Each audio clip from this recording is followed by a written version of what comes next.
ನಾವು ಮಾತಾಡೋಕೆ ಹೊರಟಿರೋದು ದುಡ್ಡಿನ ಬಗ್ಗೆ. ನಮಗೆಲ್ಲರಿಗೂ ಗೊತ್ತು ದುಡ್ಡೇ ದೊಡ್ಡಪ್ಪ, ಜೊತೆಗೆ ಹಣ ಅಂತ ಅಂದರೆ ಹೆಣ ಕೂಡ ಬಾಯಿ ಬಿಡುತ್ತೆ. ಹೀಗಾಗಿ ಇವತ್ತು ನಾವು ದುಡ್ಡಿನ ಬಗ್ಗೆ ಮಾತಾಡ್ತಾ ಇದ್ದೀವಿ.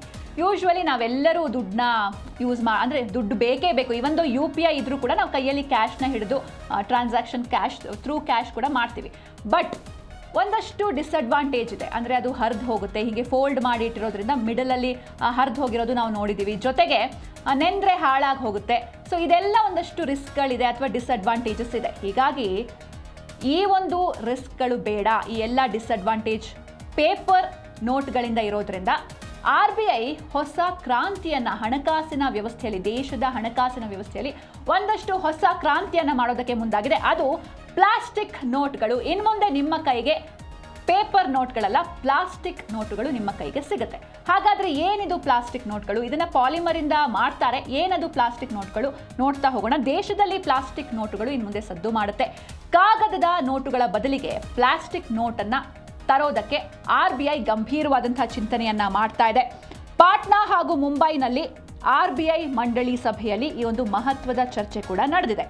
ಮೊದಲನೇದಾಗಿ ಪ್ರಾಯೋಗಿಕವಾಗಿ ಎಕ್ಸ್ಪೆರಿಮೆಂಟಲ್ ಆಗಿ ಒಂದು 10 ಹಾಗೆ 20 ರೂಪಾಯಿ ನೋಟುಗಳನ್ನು ಬಿಡುಗಡೆ ಮಾಡೋದಕ್ಕೆ ಪ್ಲಾನ್ ಮಾಡಲಾಗಿದೆ. ಅಂದರೆ ಇದು ಬಿಡುಗಡೆ ಆದಮೇಲೆ ಇದು ಎಷ್ಟರ ಮಟ್ಟಿಗೆ ಎಫೆಕ್ಟ್ ಆಗುತ್ತೆ, ಆಮೇಲೆ 100, 500, 2000 ಆ ರೀತಿ ರಿಲೀಸ್ ಮಾಡ್ತಾರೆ.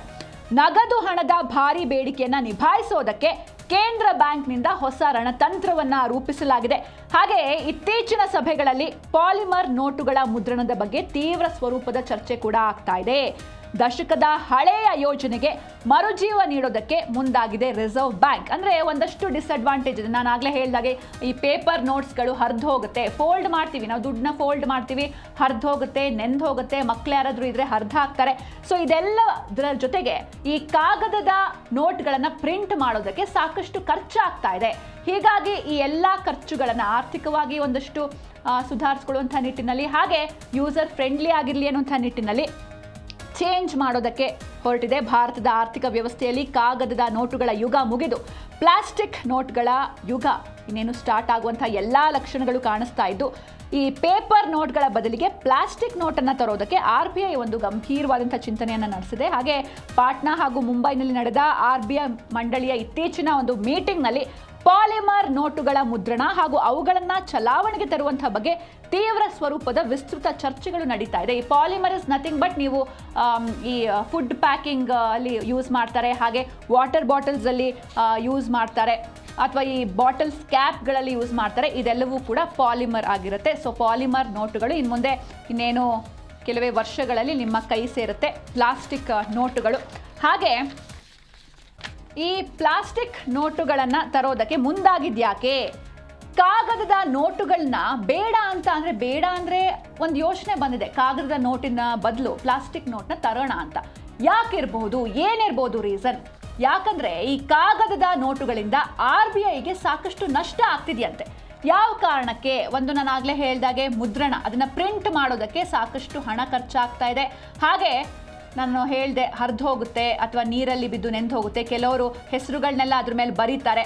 ಸೊ ಹೀಗಾಗಿ ಮತ್ತೆ ಎಕ್ಸ್ಚೇಂಜ್ಗೆ ಅವ್ರ ಬ್ಯಾಂಕಿಗೆ ಬರಬೇಕು, ಆಗ ಅವ್ರು ಮತ್ತೆ ಹೊಸ ನೋಟ್ ಕೊಡಬೇಕು. ಇದರಿಂದ ಮುದ್ರಣ ವೆಚ್ಚ ಕೂಡ ಜಾಸ್ತಿ ಆಗ್ತಾ ಇದೆ. ಈ ಕಾಗದದ ನೋಟುಗಳಿಂದ RBIಗೆ ನಷ್ಟ ಆಗ್ತಾ ಇದೆ. ಯಾವ ರೀತಿ ನಷ್ಟ ಆಗ್ತಾ ಇದೆ ಅಂತ ಒಂದೊಂದಾಗಿ ನೋಡ್ತಾ ಹೋಗೋಣ. 2024-25ರಲ್ಲಿ ನೋಟು ಮುದ್ರಣಕ್ಕೆ RBI ಖರ್ಚು ಮಾಡಿದ್ದು ಬರೋಬ್ಬರಿ 6,372 ಕೋಟಿ ರೂಪಾಯಿ.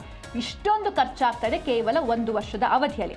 ಆದರೆ ಹಿಂದಿನ ವರ್ಷಕ್ಕಿಂತ ಮುದ್ರಣ ವೆಚ್ಚದಲ್ಲಿ 25% ಹೆಚ್ಚು ಏರಿಕೆ ಆಗಿದೆ. ಅಂದರೆ ನೀವು ಹೇಳ್ಬೋದು ಈಗೆಲ್ಲ UPI ಯೂಸ್ ಮಾಡ್ತಾರೆ, ಆದರೂ ಕೂಡ ಯಾಕೆ ಈ ರೀತಿ ಆಗ್ತಾ ಇದೆ ವರ್ಷದಿಂದ ವರ್ಷಕ್ಕೆ ಅಂತ. ಬಟ್ ಸ್ಟಿಲ್ UPI ಎಲ್ಲ ದೊಡ್ಡ ದೊಡ್ಡ ಸಿಟಿಗಳಲ್ಲಿ ಯೂಸ್ ಮಾಡ್ತಾರೆ, ಬಟ್ ಹಳ್ಳಿಗಳಲ್ಲಿ ಈಗಲೂ ಕ್ಯಾಶ್ಗೆ ಇರುವಂಥ ಬೇಡಿಕೆ ಅಷ್ಟೇ ಇದೆ. ಹೀಗಾಗಿ ಮುದ್ರಣ ವೆಚ್ಚ ಜಾಸ್ತಿ ಆಗ್ತಾ ಇದೆ. ಕಾಗದದ ನೋಟುಗಳು ಬೇಗ ಹರಿದು ಹೋಗೋದ್ರಿಂದ ಬ್ಯಾಂಕ್ಗೆ ಇದು ಆರ್ಥಿಕವಾಗಿ ಹೊರೆಯಾಗ್ತಾ ಇದೆ. ಇದರ ಜೊತೆಗೆ ಬಾಳಿಕೆ ಬಾರದ 100 ಮತ್ತು 500 ರೂಪಾಯಿ ನೋಟುಗಳ ವಿಲೇವಾರಿ ದೊಡ್ಡ ಸವಾಲಾಗಿ ಪರಿಣಮಿಸ್ತಾ ಇದೆ. ಮುದ್ರಣ ವೆಚ್ಚವನ್ನು ಕಡಿಮೆ ಮಾಡೋದಕ್ಕೆ ಪ್ಲಾಸ್ಟಿಕ್ ನೋಟುಗಳೇ ಬೆಸ್ಟ್ ಆಲ್ಟರ್ನೇಟಿವ್ ಅಂತ ಹೇಳಲಾಗ್ತಾ ಇದೆ. ಅಂದರೆ ಪ್ಲಾಸ್ಟಿಕ್ ನೋಟುಗಳ ಮುದ್ರಣ ವೆಚ್ಚ ಕಂಪ್ಯಾರಿಟಿವ್ಲಿ ಕಮ್ಮಿ ಇರುತ್ತೆ, ಕಾಗದದ ನೋಟುಗಳಿಗೆ ಖರ್ಚು ಜಾಸ್ತಿ ಆಗ್ತಾ ಇದೆ. ಹೀಗಾಗಿ ಈ ರೀತಿ ರೀಪ್ಲೇಸ್ ಮಾಡೋದಕ್ಕೆ ಹೊರಟಿದೆ. ಅಥವಾ ಇದು ನಿಜಕ್ಕೂ ರೀಪ್ಲೇಸಾ ಅಥವಾ ಕಾಗದದ ನೋಟುಗಳು ಇರುತ್ತಾ ಏನು ಎತ್ತ ನಾನು ಮುಂದೆ ಹೇಳ್ತಾ ಹೋಗ್ತೀನಿ. ಆದರೆ ಇಲ್ಲಿ ಪೇಪರ್ ಬದಲಿಗೆ, ಪೇಪರ್ ಕ್ಯಾಶ್ ಬದಲಿಗೆ ಅಥವಾ ಕಾಗದದ ನೋಟುಗಳ ಬದಲಿಗೆ ಪ್ಲಾಸ್ಟಿಕ್ಕನ್ನೇ ಯಾಕೆ ಚೂಸ್ ಮಾಡಿದ್ರು, ಪ್ಲಾಸ್ಟಿಕ್ ನೋಟುಗಳನ್ನೇ ಯಾಕೆ ಚೂಸ್ ಮಾಡಿದ್ರು, ಜೊತೆಗೆ ಈ ಪಾಲಿಮರ್ ನೋಟುಗಳೇ ಯಾಕೆ ಅಂತ ನೋಡ್ತಾ ಹೋಗೋಣ. ಪ್ಲಾಸ್ಟಿಕ್ ನೋಟುಗಳೇ ಯಾಕೆ ಬೆಸ್ಟ್ ಅನ್ನೋದಕ್ಕೆ ನಾನು ಒಂದಿಷ್ಟು ಟಿಪ್ಸ್ಗಳನ್ನ ಅಥವಾ ಒಂದಿಷ್ಟು ಆನ್ಸರ್ಸ್ಗಳನ್ನ ನಾನು ನಿಮಗೆ ಕೊಡ್ತಾ ಹೋಗ್ತೀನಿ. ಕಾಗದದ ನೋಟುಗಳಿಗಿಂತ ಈಗ ನಾವೇನು ಯೂಸ್ ಮಾಡ್ತಾ ಇದ್ದೀವಿ, ಮುಖ್ಯವಾಗಿ ಕಾಗದದ ನೋಟುಗಳು ಸದ್ಯಕ್ಕೆ ಆ ನೋಟುಗಳಿಗಿಂತ 2.5 ಪಟ್ಟು ಹೆಚ್ಚು ಕಾಲ ಇದು ಬಾಳಿಕೆ ಬರುತ್ತಂತೆ. ನೀವು ಎಷ್ಟು ರಫ್ ಆಗಿ ಯೂಸ್ ಮಾಡ್ಬೋದು, ಬಟ್ ನೀವು ಮಾಮೂಲಿ ಕಾಗದದ ನೋಟನ್ನು ರಫ್ ಆಗಿ ಯೂಸ್ ಮಾಡೋಕ್ಕೆ ಸಾಧ್ಯ ಇಲ್ಲ. ಹಾಗೆ ಪ್ಲಾಸ್ಟಿಕ್ ನೋಟುಗಳು ನೀರು, ಧೂಳು ಮತ್ತು ತೇವಾಂಶ ನಿರೋಧಕ. ತೇವಾಂಶ ಅಂದರೆ ಮಾಯಿಸ್ಟ್ ಕೂಡ ನಿರೋಧಕ. ಯಾವುದೇ ರೀತಿ ಮಾಯಿಶ್ಚರ್ ಅದಕ್ಕೆ ತಟ್ಟಲ್ಲ. ಪ್ಲಾಸ್ಟಿಕ್, ನೀವು ಒಂದು ಪ್ಲಾಸ್ಟಿಕ್ನ ಇಮ್ಯಾಜಿನ್ ಮಾಡ್ಕೊಳ್ಳಿ, ನೀರೊಳಗಡೆ ಹಾಕಿದ್ರು ಅದಕ್ಕೆ ಏನೂ ಆಗಲ್ಲ, ಧೂಳು ಬಿದ್ದರೂ ನೀವು ಒರೆಸ್ಬೋದು ನೀಟಾಗಿ. ಹಾಗೆ ಅದಕ್ಕೆ ಮಾಯಿಸ್ಟ್ ಏನಾದರೂ ತಾಗಿದ್ರೂ ಕೂಡ, ಮಳೆಯಲ್ಲಿ ನೆಂದರೂ ಕೂಡ ಅದಕ್ಕೇನೂ ಆಗಲ್ಲ. ಹಾಗೆ ಇವುಗಳನ್ನು ಸುಲಭವಾಗಿ ಹರಿಯೋದಕ್ಕೆ ಅಥವಾ ಹಾಳು ಮಾಡೋದಕ್ಕೆ ಸಾಧ್ಯ ಇಲ್ಲ. ಪ್ಲಾಸ್ಟಿಕ್ ನೋಟುಗಳ ನೈರ್ಮಲ್ಯ ಹೆಚ್ಚು, ಸ್ಯಾನಿಟೈಸೇಷನ್ ಹೆಚ್ಚಾಗಿರುತ್ತೆ. ಹೀಗಾಗಿ ಬ್ಯಾಕ್ಟೀರಿಯಾಗಳು ಸ್ಪ್ರೆಡ್ ಆಗೋದಿಲ್ಲ. ಒಮ್ಮೆ ಮುದ್ರಿಸಿದ್ರೆ 4 ರಿಂದ 5 ವರ್ಷಗಳ ಕಾಲ ಕರೆಕ್ಟ್ ಆಗೇ ಇರುತ್ತೆ, ಹಾಳಾಗೋದಿಲ್ಲ. ಹಾಗೆ ಪರಿಸರ ಸ್ನೇಹಿ ಇದು. ಪ್ಲಾಸ್ಟಿಕ್ ಅಂದಿದ ತಕ್ಷಣ ಇದು ಪಾಲಿಮರ್ ಮೇನ್ಲಿ, ಹೀಗಾಗಿ ಪರಿಸರ ಸ್ನೇಹಿ. ಜೊತೆಗೆ ಮರುಬಳಕೆ, ರೀಸೈಕಲ್ ಮಾಡ್ಬೋದು. ಮರುಬಳಕೆ ಮಾಡಲು ಯೋಗ್ಯವಾದಂಥ ಪಾಲಿಮರ್ ಯೂಸ್ ಮಾಡ್ತಾರೆ ಇಲ್ಲಿ. ಹೀಗಾಗಿ ಇದು ಪಾಲಿಮರ್ ಕರೆನ್ಸಿ ಅಂತಲೂ ಕೂಡ ಹೋಗ್ಬೋದು. ಪೇಪರ್ ಕರೆನ್ಸಿ ಬದಲಿಗೆ ಪಾಲಿಮರ್ ಕರೆನ್ಸಿ ಆಗಿರುತ್ತೆ. ಜೊತೆಗೆ ಮೇನ್ ರೀಸನ್ ಏನಂತೆ, ಒಂದು ಮುದ್ರಣ ವೆಚ್ಚ ಕಡಿಮೆ ಆಗುತ್ತೆ. ಇದರ ಜೊತೆಗೆ ಬಾಳಿಕೆ ಹೆಚ್ಚಾಗಿರುತ್ತೆ. ಪದೇ ಪದೇ ಪ್ರಿಂಟ್ ಮಾಡುವಂಥ ನೆಸಿಟಿ ಇರೋದಿಲ್ಲ. ನೀರಲ್ಲಿ ಹಾಕಿದ್ರೂ ಪ್ಲಾಸ್ಟಿಕ್ ಏನೂ ಆಗಲ್ಲ, ಧೂಳಲ್ಲಿ ಬಿದ್ದರೂ ಏನಾಗಲ್ಲ, ನೀವು ನೀಟಾಗಿ ಒರೆಸ್ಬೋದು. ಹಾಗೆ ಮಾಯಿಸ್ಟ್ ಬಿದ್ರೂ ಏನು ಪ್ರಾಬ್ಲಮ್ ಆಗಲ್ಲ. ಹೀಗಾಗಿ ಜೊತೆಗೆ ಪರಿಸರ ಸ್ನೇಹಿ ಮತ್ತು ರೀಸೈಕ್ಲೇಬಲ್ ಪಾಲಿಮರ್ ಕರೆನ್ಸಿ ಇದು. ಹೀಗಾಗಿ ಅಡ್ವಾಂಟೇಜ್ಗಳು ಜಾಸ್ತಿ ಇರುತ್ತೆ, ಅಥವಾ ಅದಕ್ಕೆ ಕಂಪ್ಯಾರಿಟಿವ್ಲಿ ಇದು ಬೆಸ್ಟ್ ಎನ್ನುವಂಥ ಒಂದಿಷ್ಟು ಪಾಯಿಂಟ್ಸ್ಗಳನ್ನ ನೋಡಿದ್ವಿ. ಹಾಗೆ ನಾವು ಇಲ್ಲಿ ನೋಡ್ತಾ ಹೋಗೋದಾದರೆ ಈ ಫೇಕ್ ನೋಟ್ಸ್ಗಳು ಅದು ಕೂಡ ಹೆಚ್ಚಾಗಿ ಚಲಾವಣೆ ಆಗ್ತಾ ಇದೆ. ನಕಲಿ ನೋಟುಗಳ ಹಾವಳಿ. ಡಿಟ್ಟೋ ನಿಮ್ಮ ಒರಿಜಿನಲ್ ರಿಯಲ್ ಕ್ಯಾಶ್ ಏನಿರುತ್ತೆ ಅದೇ ಥರ ಫೇಕ್ ನೋಟ್ಸ್ ಇರುತ್ತೆ. ಯಾವುದು ಫೇಕು ಯಾವುದು ಒರಿಜಿನಲ್ ಗೊತ್ತೇ ಆಗಲ್ಲ, ತಲೆ ಮೇಲೆ ಹೊಡೆದಂಗೆ ಪ್ರಿಂಟ್ ಹಾಕಿ ಕೊಟ್ಟಿರ್ತಾರೆ. ಸೊ ಈ ಒಂದು ನಕಲಿ ನೋಟುಗಳಿಗೆ ಪ್ಲಾಸ್ಟಿಕ್ ನೋಟುಗಳೇನಾದರೂ ಬಂದರೆ ಬ್ರೇಕ್ ಬೀಳುತ್ತೆ. ಹೌದು, ಯಾವ ರೀತಿ? ಪ್ಲಾಸ್ಟಿಕ್ ನೋಟುಗಳಿಗೆ ನಕಲಿ ನೋಟುಗಳಿಗೆ ಬೀಳಲಿದೆ ಪ್ಲಾಸ್ಟಿಕ್ ಬ್ರೇಕ್. ಪ್ಲಾಸ್ಟಿಕ್ ನೋಟುಗಳನ್ನು ನಕಲು ಮಾಡೋದು ಅಸಾಧ್ಯದ ಮಾತು. ಪೇಪರ್ನ ಇಟ್ಟು ಅದೇ ರೀತಿ ನಕಲು ಮಾಡ್ತಾರೆ. ನಕಲಿ ನೋಟ್ಗಳನ್ನ ನಾವು ನೋಡಿದ್ದೀವಿ, ನೀವು ಕೂಡ ಅದನ್ನು ಫೇಸ್ ಮಾಡಿರ್ಬೋದು ಆ ರೀತಿ ಸಿಚುವೇಶನ್ಸ್ಗಳನ್ನು. ಬಟ್ ಪ್ಲಾಸ್ಟಿಕ್ ನೋಟುಗಳನ್ನು ನಕಲು ಮಾಡೋದು ಅಸಾಧ್ಯದ ಮಾತು. ಅತ್ಯಾಧುನಿಕ ಭದ್ರತಾ ವೈಶಿಷ್ಟ್ಯಗಳನ್ನು ಅಳವಡಿಸೋದಕ್ಕೆ ಈ ಪಾಲಿಮರ್ ಏನಿದೆ ಅದು ಸಹಕಾರಿ. ಅದರಲ್ಲಿ ಸೇಫ್ಟಿ ಟೆಕ್ನಾಲಜಿಗಳನ್ನ ನಾವು ಹಾಕೊಳ್ಬೋದು. ನಕಲಿ ನೋಟುಗಳ ಹಾವಳಿ ತಡೆಯೋದಕ್ಕೆ RBIನ ಬ್ರಹ್ಮಾಸ್ತ್ರ ಇದು. 100 ಮತ್ತು 500 ರೂಪಾಯಿ ನೋಟುಗಳಲ್ಲಿ ಹೊಸ ಸೇಫ್ಟಿ ಫೀಚರ್ಸ್ ಅಥವಾ ಒಂದಿಷ್ಟು ಕ್ರಮಗಳನ್ನು ಕೂಡ ಕೈಗೊಳ್ಳಲಾಗುತ್ತೆ. ವಾಟರ್ ಮಾರ್ಕ್ ಮತ್ತು ಮೈಕ್ರೋ ಪ್ರಿಂಟಿಂಗ್ನಲ್ಲಿ ಭಾರಿ ಸುಧಾರಣೆ ಇರುತ್ತೆ ಪ್ಲಾಸ್ಟಿಕ್ ನೋಟ್ನಲ್ಲಿ ಕಂಪೇರ್ ಟು ಪೇಪರ್ ನೋಟ್ಸು. ಹಾಗೆ ಭಾರತದ ಆರ್ಥಿಕ ಭದ್ರತೆಗೆ ಪ್ಲಾಸ್ಟಿಕ್ ಕರೆನ್ಸಿ ಹೊಸ ಬಲವನ್ನು ನೀಡುತ್ತೆ. ದೇಶದಲ್ಲಿ ನಕಲಿ ನೋಟುಗಳ ಹಾವಳಿಯನ್ನು ಕಂಪ್ಲೀಟ್ ಆಗಿ ತಡೆಯೋದಕ್ಕೆ RBI ಪ್ಲಾಸ್ಟಿಕ್ ನೋಟುಗಳು ಎನ್ನುವಂಥ ಒಂದು ಬ್ರಹ್ಮಾಸ್ತ್ರವನ್ನು ಪ್ರಯೋಗ ಮಾಡೋದಕ್ಕೆ ಮುಂದಾಗಿದೆ. ಕಾಗದದ ನೋಟುಗಳಿಗೆ ಹೋಲಿಸಿದ್ರೆ ಈ ಪ್ಲಾಸ್ಟಿಕ್ ನೋಟುಗಳನ್ನು ನಕಲು ಮಾಡೋದು ಅಸಾಧ್ಯದ ಮಾತು. ಹಾಗೆ ಇದರಲ್ಲಿ ಅಡ್ವಾನ್ಸ್ಡ್ ಅಪ್ಗ್ರೇಡೆಡ್ ಭದ್ರತಾ ವೈಶಿಷ್ಟ್ಯಗಳನ್ನು ಸುಲಭವಾಗಿ ಅಡ್ಯಾಪ್ಟ್ ಮಾಡಬಹುದು ಈ ಪಾಲಿಮರ್ ನೋಟ್ಗಳಲ್ಲಿ. ಹಾಗೆ ಈ ರೀತಿ ಅಡ್ಯಾಪ್ಟ್ ಮಾಡೋದಕ್ಕೆ ಪಾಲಿಮರ್ ಟೆಕ್ನಾಲಜಿ ತುಂಬ ಕೋಆಪರೇಟ್ ಮಾಡುತ್ತೆ ಅಥವಾ ಸಹಕಾರಿಯಾಗಿರುತ್ತೆ. ವಿಶೇಷವಾಗಿ 100 ಮತ್ತು 500 ರೂಪಾಯಿ ಹೆಚ್ಚಾಗಿ ಕಾಸ್ಟ್ಲಿನೇ ಎಲ್ಲರೂ ನಕಲು ಮಾಡೋದು. 10-20ಕ್ಕಿಂತ 100-500 ನಕಲಿ ನೋಟ್ಗಳು ಜಾಸ್ತಿ ಇರುತ್ತೆ. ಹೀಗಾಗಿ ಅದಕ್ಕೆ ಬ್ರೇಕ್ ಹಾಕಬಹುದು. ಈ ನಕಲಿ ನೋಟುಗಳ ಹಾವಳಿಯನ್ನು ಈ ಪ್ಲಾಸ್ಟಿಕ್ ನೋಟುಗಳು ತಡೆಯುತ್ತೆ. ಹಾಗಾದರೆ ಇದು ಭಾರತದಲ್ಲಿ ಮೊದಲನೇ ಪ್ರಯೋಗನಾ? ನಾವು ಇಡೀ ವಿಶ್ವದಲ್ಲಿ ಈ ಹಿಂದೆ ಯಾರೂ ಕೂಡ ಈ ರೀತಿ ಮಾಡಿರಲಿಲ್ವಾ? ಇಲ್ಲ, ಆಲ್ರೆಡಿ ಇದು ಎಕ್ಸಿಸ್ಟ್ ಇದೆ. ವಿಶ್ವದ 60 ದೇಶಗಳಲ್ಲಿ ಈಗಾಗಲೇ ಪ್ಲಾಸ್ಟಿಕ್ ನೋಟುಗಳು ಹವಾ ಸೃಷ್ಟಿ ಮಾಡಿದೆ. ಎಲ್ಲೆಲ್ಲಿ ಹಾಗಾದರೆ? 1988ರಲ್ಲಿ ಜಗತ್ತಿನಲ್ಲೇ ಮೊದಲ ಬಾರಿಗೆ ಪ್ಲಾಸ್ಟಿಕ್ ನೋಟನ್ನು ತಂದಿದ್ದು ಆಸ್ಟ್ರೇಲಿಯಾ. 1988ರಲ್ಲೇ ಪ್ಲಾಸ್ಟಿಕ್ ನೋಟು ಅಲ್ಲಿ ಇಂಟ್ರೊಡ್ಯೂಸ್ ಆಗುತ್ತೆ. ಅದಾದಮೇಲೆ ಕೆನಡಾ, UK, ನ್ಯೂಜಿಲೆಂಡ್, ವಿಯೆಟ್ನಾಂಗಳಲ್ಲಿ ಪ್ಲಾಸ್ಟಿಕ್ ಕರೆನ್ಸಿ ಸಕ್ಸಸ್ ಆಗಿದೆ. ಸಿಂಗಾಪುರ್, ಇಂಡೋನೇಷ್ಯಾ ಮತ್ತು ಮಲೇಷ್ಯಾದಲ್ಲೂ ಕೂಡ ಪಾಲಿಮರ್ ಕರೆನ್ಸಿನ ಬಳಕೆ ಮಾಡಲಾಗ್ತಾ ಇದೆ. ಆದರೆ ಇದೀಗ ಭಾರತ ಕೂಡ ಈ ಒಂದು ಹೊಸ ಟೆಕ್ನಾಲಜಿಗೆ ಸಜ್ಜಾಗಿದೆ.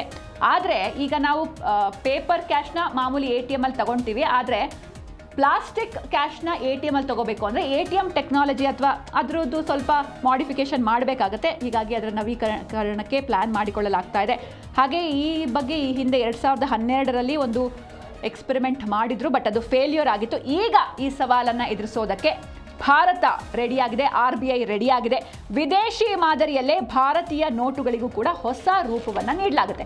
ಯಾಕೆ ಅದು ಫೇಲ್ಯೂರ್ ಆಯಿತು, ಆವಾಗ ಏನೆಲ್ಲ ಸಮಸ್ಯೆ ಆಗಿತ್ತು ಅದನ್ನು ನೋಟ್ ಡೌನ್ ಮಾಡಿಕೊಂಡು ಈಗ ಹೊಸದಾಗಿ ಆ ರೀತಿ ಸಮಸ್ಯೆ ಆಗಬಾರ್ದು ಎನ್ನುವಂಥ ನಿಟ್ಟಿನಲ್ಲಿ ಹೊಸ ಪ್ರಾಯೋಗಕ್ಕೆ ನಮ್ಮ ದೇಶ ಅಥವಾ RBI ಮುಂದಾಗಿದೆ. ರಿಸರ್ವ್ ಬ್ಯಾಂಕ್ ಈಗ ಪೂರ್ಣ ಪ್ರಮಾಣದಲ್ಲಿ ರೆಡಿಯಾಗಿದೆ. ಹಾಗಾದರೆ ಓಕೆ, ನಾನು ಹೇಳಿದೆ ಪೇಪರ್ ನೋಟ್ಗಳ ಬದಲಿಗೆ ಪ್ಲಾಸ್ಟಿಕ್ ನೋಟ್ಗಳು ಬರುತ್ತೆ ಅಂತ. ಹಾಗಾದರೆ ನಮ್ಮ ಹತ್ರ ಆಲ್ರೆಡಿ ಇರುವಂಥ ಕಾಗದದ ನೋಟುಗಳ ಕತೆ ಏನು? ಈಗ ಈ ಹಿಂದೆ ಡಿನೋಟಿಫಿಕೇಶನ್ ಆದಾಗ ಹಳೆ 500, 1000 ಎಲ್ಲವೂ ಕೂಡ ಹೋಗಿ ಎಲ್ಲ ಹೊಸದು ಬಂತು. ಅದನ್ನು ಈಗಲೂ ಇಟ್ಕೊಂಡಿದ್ರೆ ಅದು ಕಂಪ್ಲೀಟ್ಲಿ ವೇಸ್ಟ್. ಅದೇ ಥರ ಆಗುತ್ತಾ ಈ ಕಾಗದದ ನೋಟುಗಳ ಕತೆ ಏನು? ಹಾಗಾದರೆ ಈಗ ಹೊಸದಾಗಿ ಪ್ಲಾಸ್ಟಿಕ್ ನೋಟ್ಗಳು ಬಂದರೆ ಕಾಗದದ ನೋಟನ್ನು ಏನು ಮಾಡಬೇಕು? ಹಳೆಯ ಕಾಗದದ ನೋಟುಗಳ ಕಥೆ ಏನು ನೋಡ್ತಾ ಹೋಗೋಣ. ಕಾಗದದ ನೋಟುಗಳನ್ನು ಅಮಾನ್ಯಗೊಳಿಸುವ ಯಾವುದೇ ನಿರ್ಧಾರ ಇಲ್ಲ. ಅದನ್ನು ಇನ್ವ್ಯಾಲಿಡ್ ಅಂತ ಡಿನೋಟಿಫಿಕೇಶನ್ ಟೈಮಲ್ಲಿ ಮಾಡಿರೋ ಥರ ಮಾಡೋದಿಲ್ಲ. ಈಗಿರುವ 100, 200, 500 ರೂಪಾಯಿ ನೋಟುಗಳು ಅದೇ ರೀತಿಯೇ ಇರುತ್ತೆ. ಹೊಸ ಪ್ಲಾಸ್ಟಿಕ್ ನೋಟುಗಳನ್ನು ಒಮ್ಮೆಲೆ ಬಿಡೋದಿಲ್ಲ. 100, 200, 500, 1000, 2000 ಅಂತ ಒಟ್ಟಿಗೆ ರಿಲೀಸ್ ಮಾಡಲ್ಲ. ಹಂತ ಹಂತವಾಗಿ ಚಲಾವಣೆಗೆ ತರ್ತಾರೆ. ಕಾಗದ ಮತ್ತು ಪ್ಲಾಸ್ಟಿಕ್ ಎರಡೂ ನೋಟುಗಳು ಮಾರ್ಕೆಟ್ನಲ್ಲಿ ಇರುತ್ತೆ, ಎರಡೂ ಇರುತ್ತೆ. ಕಾಗದದ ನೋಟಲ್ಲೂ ನೀವು ಟ್ರಾನ್ಸಾಕ್ಷನ್ಸ್ ಮಾಡ್ಕೋಬೋದು, ಪರ್ಚೇಸ್ ಮಾಡ್ಕೋಬೋದು. ಹಾಗೆ ಪ್ಲಾಸ್ಟಿಕ್ ನೋಟ್ ಕೂಡ ಇರುತ್ತೆ, ಎರಡೂ ಇರುತ್ತೆ. ನಿಮ್ಗೆ ಯಾವ ಕನ್ವೀನಿಯಂಟ್ ನೀವು ಅದನ್ನು ಯೂಸ್ ಮಾಡ್ಬೋದು. ಸಾರ್ವಜನಿಕರಿಗೆ ಯಾವುದೇ ತೊಂದರೆಯಾಗದಂತೆ RBI ಈ ವಿಷಯದಲ್ಲಿ ಎಚ್ಚರಿಕೆಯನ್ನು ವಹಿಸಿದೆ. ನೋಟುಗಳ ವಿನ್ಯಾಸ ಬದಲಾಗಲ್ಲ. ಅಂದರೆ ಕಲರ್, ಈಗ ಏನು ಕಲರಲ್ಲಿ ಬರ್ತದೆ ಪಿಂಕು, ಗ್ರೀನು, ಆ ಥರ ಕಲರ್ ಬದಲಾಗಲ್ಲ. ಅಥವಾ ವಿನ್ಯಾಸ, ಡಿಸೈನ್ ಬದಲಾಗಲ್ಲ. ಫಾಂಟ್ ಏನು ಕೂಡ ಬದಲಾಗಲ್ಲ. ಕೇವಲ ಗುಣಮಟ್ಟ ಮಾತ್ರ ಬದಲಾಗುತ್ತೆ. ಗುಣಮಟ್ಟ ಇನ್ ದ ಸೆನ್ಸ್ ಯಾವುದ್ರಲ್ಲಿ ಅದನ್ನು ಮಾಡಿರ್ತಾರೆ, ಮಟೀರಿಯಲ್, ಯಾವ ಮಟೀರಿಯಲ್ ಮಾಡಿರ್ತಾರೆ ಆ ಕ್ವಾಲಿಟಿ ಮಾತ್ರ ಚೇಂಜ್ ಆಗುತ್ತೆ ಹೊರತು ಇನ್ನೇನು ಕೂಡ ಬದಲಾಗೋದಿಲ್ಲ. ಕಾಗದ ನೋಟು ಕೂಡ ಅಸ್ತಿತ್ವದಲ್ಲಿ ಇರುತ್ತೆ, ವ್ಯಾಲಿಡ್ ಆಗಿರುತ್ತೆ, ಅದು ಅಮಾನ್ಯ ಆಗೋದಿಲ್ಲ. ಎರಡೂ ಕೂಡ ಇರುತ್ತೆ. ಹಾಗಾದರೆ ಓಕೆ, ಕಾಗದದ ನೋಟಲ್ಲಿ ಒಂದಿಷ್ಟು ಸವಾಲುಗಳನ್ನು ನಾವು ನೋಡ್ತೀವಿ. ಹಾಗಾದರೆ ಪ್ಲಾಸ್ಟಿಕ್ ನೋಟು ಬೆಸ್ಟ್ ಅಂತ ಹೇಳಿದೆ, ಬಟ್ ಸ್ಟಿಲ್ ಪ್ಲಾಸ್ಟಿಕ್ ನೋಟಲ್ಲಿ ಏನು ಚಾಲೆಂಜಸ್ ಇಲ್ವಾ, ಏನು ಸವಾಲುಗಳಿಲ್ವಾ? ಅದನ್ನು ಕೂಡ ನಾನು ನಿಮಗೆ ಹೇಳ್ತಾ ಹೋಗ್ತೀನಿ. ಪ್ಲಾಸ್ಟಿಕ್ ನೋಟುಗಳಲ್ಲಿ ಏನೆಲ್ಲ ಸವಾಲುಗಳಿದೆ ಒಂದೊಂದಾಗಿ ನೋಡ್ತಾ ಹೋಗೋಣ. ಮೊದಲನೇದಾಗಿ ನಾನು ಹೇಳಿದೆ ಕಾಗದದ ನೋಟುಗಳನ್ನ ಮಡಿಸ್ತೀವಿ ನಾವು, ಅಂದರೆ ಮಿಡಲಲ್ಲಿ ಫೋಲ್ಡ್ ಮಾಡ್ತೀವಿ. ಸೊ ಹೀಗಾಗಿ ಫೋಲ್ಡ್ ಮಾಡೋದ್ರಿಂದ ಅಲ್ಲಿ ಮಿಡಲಲ್ಲೇ ಅದು ಬ್ರೇಕ್ ಆಗುತ್ತೆ, ಹರಿದು ಹೋಗುತ್ತೆ. ಬಟ್ ಪ್ಲಾಸ್ಟಿಕ್ನ ಈಸಿಯಾಗಿ ಫೋಲ್ಡ್ ಮಾಡೋದಕ್ಕೆ ಆಗೋದಿಲ್ಲ.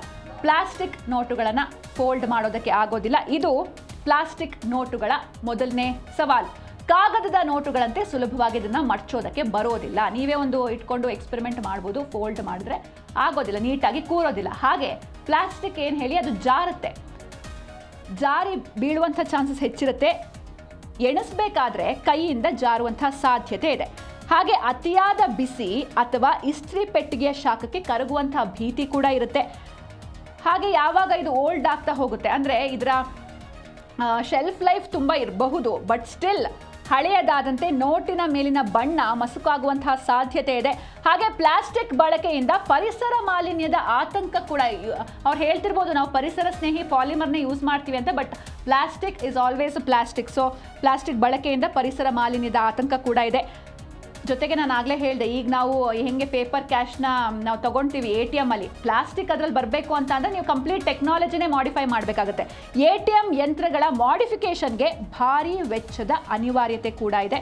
ಹೀಗಾಗಿ ಇದು ಅಷ್ಟೊಂದೇನೋ ಇದು ಈಸಿ ಏನಿಲ್ಲ. ಇವೊಂದು ಖರ್ಚು ಕಮ್ಮಿ ಅಂತ ಹೇಳಿದ್ರು ಕೂಡ ಈ ATMನೆಲ್ಲ ಮತ್ತೆ ಮಾಡಿಫೈ ಮಾಡಬೇಕು, ಟೆಕ್ನಾಲಜಿ ಚೇಂಜ್ ಮಾಡಬೇಕು, ಅದರಲ್ಲೂ ಕೂಡ ಭಾರಿ ಖರ್ಚಾಗುತ್ತೆ.